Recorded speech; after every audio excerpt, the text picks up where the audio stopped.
But then we have some things with the installation of the valve itself. And so now it's when we're troubleshooting a problem, understanding the situation. Is it a new system that was just installed, or is it a system that's been running for 10 years? Because where you start is probably going to be different for those two, right? We've got a lot more options for or room for error on maybe if it's a new system that things just weren't done properly to begin with. Just as far as the valve install side, and here on this slide, we've got the receiver bypass valve with the CCM specifically called out. But things like valve position and how the valve was brazed in, these are all important parts of the system. So we ship the valves fully open in a fully open position, and they need to remain in that position when they're brazed into the system. So hopefully, if that's being done at the OEM side on the factory, that took place. We don't want to see the valve installed in an upside down fashion. You can see the X through the depiction on the right here.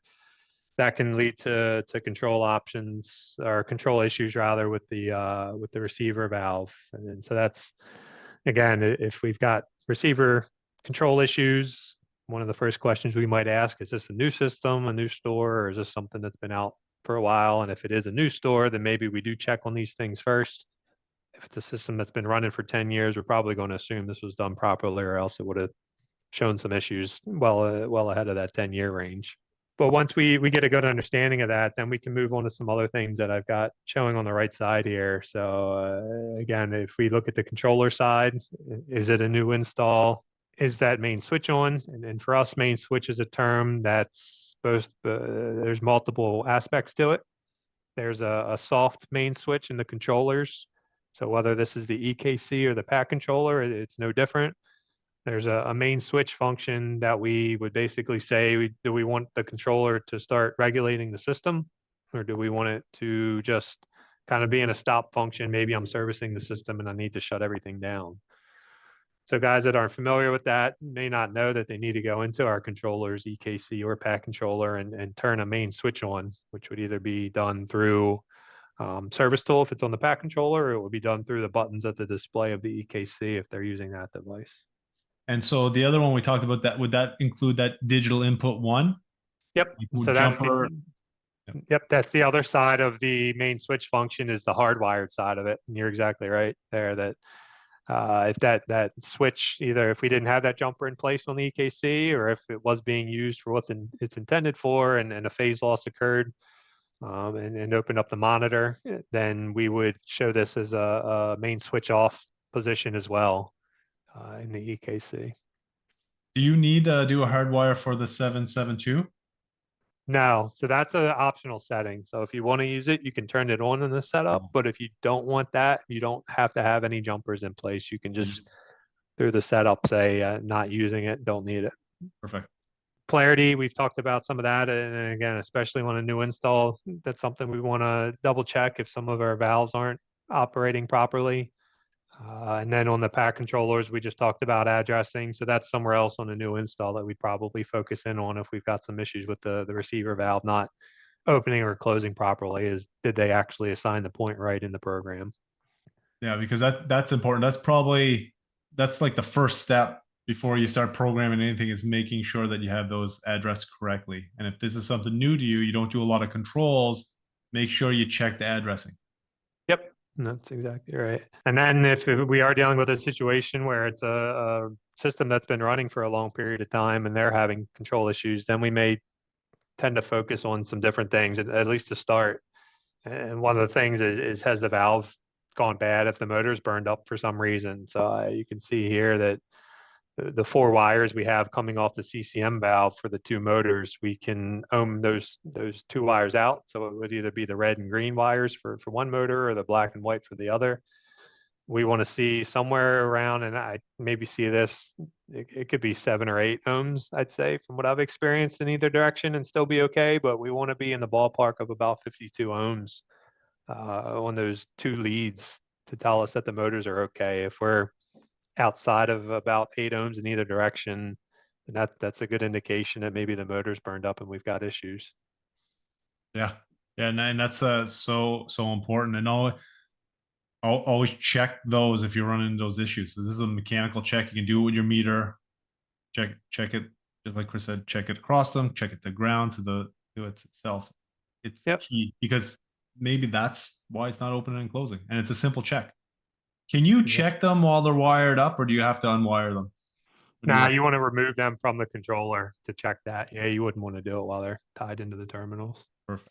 We're dealing with stepper valves here, so calibration is always a concern, right? And we never know if there's going to be a few steps that are lost, and over the course of months or years, that maybe again we think we're at 80%, and we're actually at 60%. You could throw out a million examples there, but calibration comes into play. So for the EKC 326, one of the things you can do there, and it's the same with the pack controllers if you wanted to, you could power cycle the controller, and that forces an overdrive of the valves. And if they're not too far out of position, then that overdrive should hopefully recalibrate them and put them back in line with the opening degree that the controller thinks that the valves are at. So Otherwise, you wanna be careful with this though, right? Because if you just kill the power, this is your high pressure valve and your bypass valve, and if it's 120 degrees outdoors outside, yeah, you may want to think the steps to do this. And I would pump down that rack first and make sure it's isolated. What is the steps that you recommend to technicians when they have to do a power cycle? yeah, pumping down is definitely the safest way to go about that. I agree with that. Yeah.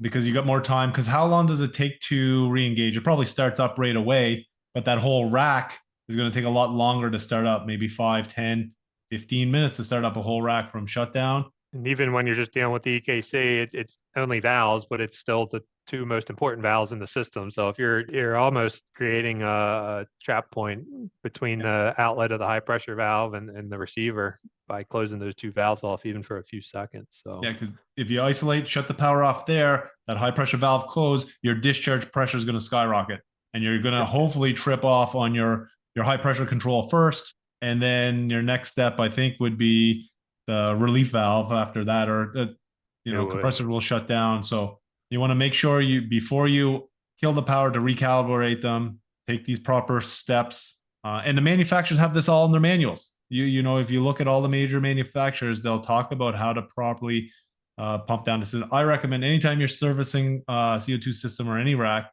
pump it down. It gives you more time to work on it. Yeah.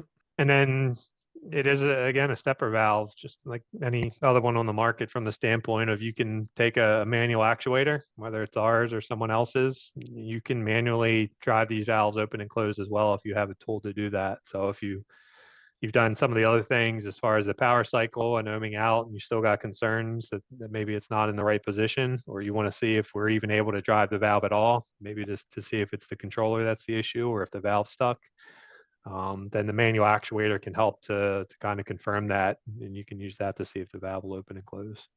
And that's kind of like the Danfoss magnet. Is that correct? Where you put it on top of the valve? If we're talking ICMTS, then yeah, we've got a neat little magnetic tool here that you can stick on the head of the ICMTS. Yeah. I've got that sitting here too. So you would just pop that on the side, and the magnetic tool can be used to open and close the valve. There's actually they make it pretty Yep. maybe tough to see, but they do mark the top to tell you which direction is open and closed. On the CCM and CCMT though, it would be more of a box. I think is what Sporland's model is a SMA 12. I want to Yep. say, don't quote me on that, but Yeah. we No. have our version of that box too. Oh, do you? What is it? What's that model number? AST-G, it's called T-G. valve driver. And, Okay. and it's just that it's a box that you're taking the four wires of the stepper valve off the controller, whether it's the EKC or pack controller. You can connect them into that valve driver box, and there's toggle switches on there that you would just use to try to move the valve in an open or closed position. Yeah.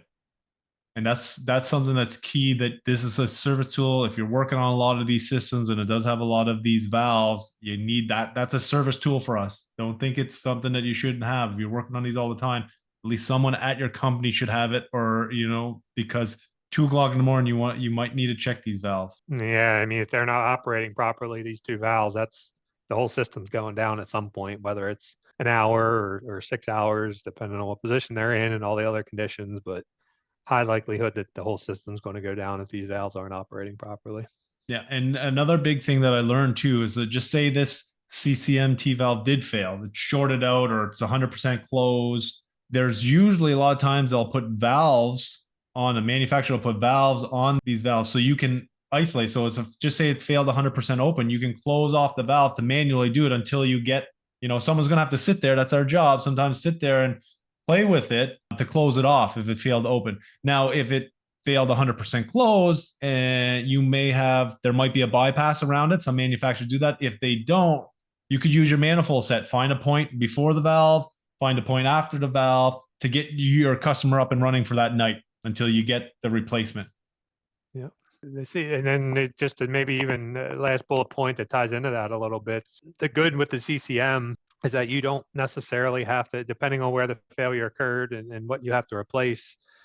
The actuator is something that we do sell separately from the rest of the valves, so it's not always a situation where you would have to cut the whole valve out of the system and solder, or with a CCMT possibly weld a new valve in. The valve body a lot of times can stay in place.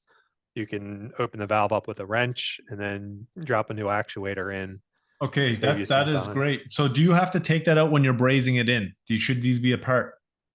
So we just want the valve in an open position. So it can be in there when the brazing occurs. We Right. just want to make sure the valve's not in a fully closed position. And should it be wrapped like other Yes. valves? 100% Yeah. wrapped. I always wrap them, but let people know you got to wrap it because if you get over a certain temperature of that valve, you're going to damage the gears inside there and the stepper motor itself.